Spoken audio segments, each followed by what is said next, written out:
বিধানসভা ভোটের মুখে রাজ্যে এসে সংকল্পপত্র প্রকাশ করে অভিন্ন দেওয়ানি বিধি চালুর হুঙ্কার দিলেন কেন্দ্রীয় স্বরাষ্ট্রমন্ত্রী।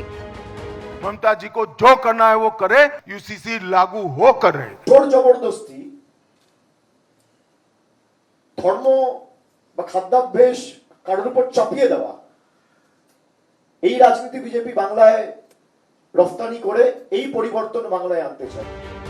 ইউনিফর্ম সিভিল কোড বা অভিন্ন দেওয়ানি বিধি নিয়ে বিতর্ক চাপানোতর দীর্ঘদিনের। অতীতে বারবার এর বিরোধিতা করেছেন মমতা বন্দ্যোপাধ্যায়। মাছের মাথাটা দেখছেন তো, ওটা হচ্ছে ক্যাট, আর লেজাটা হচ্ছে এনআরসি, আর মধ্যেখানে পেটিটা হচ্ছে ইউনিফর্ম সিভিল কোড।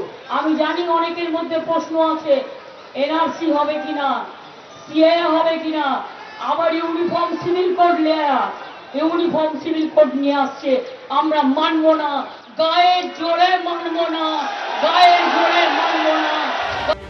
কি এই ইউনিফর্ম সিভিল কোড বা অভিন্ন দেওয়ানি বিধি? মুসলিম এবং খ্রিস্টান দুই সম্প্রদায়েরই বর্তমানে বিবাহ ও বিবাহ বিচ্ছেদ এবং উত্তরাধিকার সংক্রান্ত আলাদা আইন রয়েছে।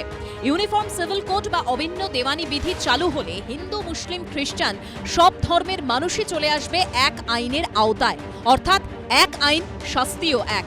গত বছর 27শে জানুয়ারি থেকে বিজেপি শাসিত উত্তরাখণ্ডে চালু করা হয়েছে অভিন্ন দেওয়ানি বিধি। সম্প্রতি গুজরাট বিধানসভাতেও পাশ হয়ে গেছে এই বিধি। এই প্রেক্ষাপটে ভোটে জিতে ক্ষমতায় এলে পশ্চিমবঙ্গেও ইউনিফর্ম সিভিল কোড চালুর হুঙ্কার দিলেন অমিত শাহ।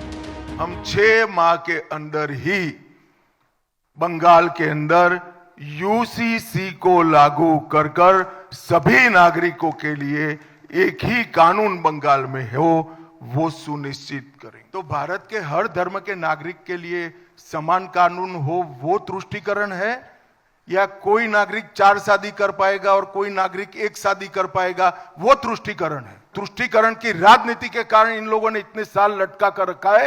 ममता जी को जो करना है वो करे।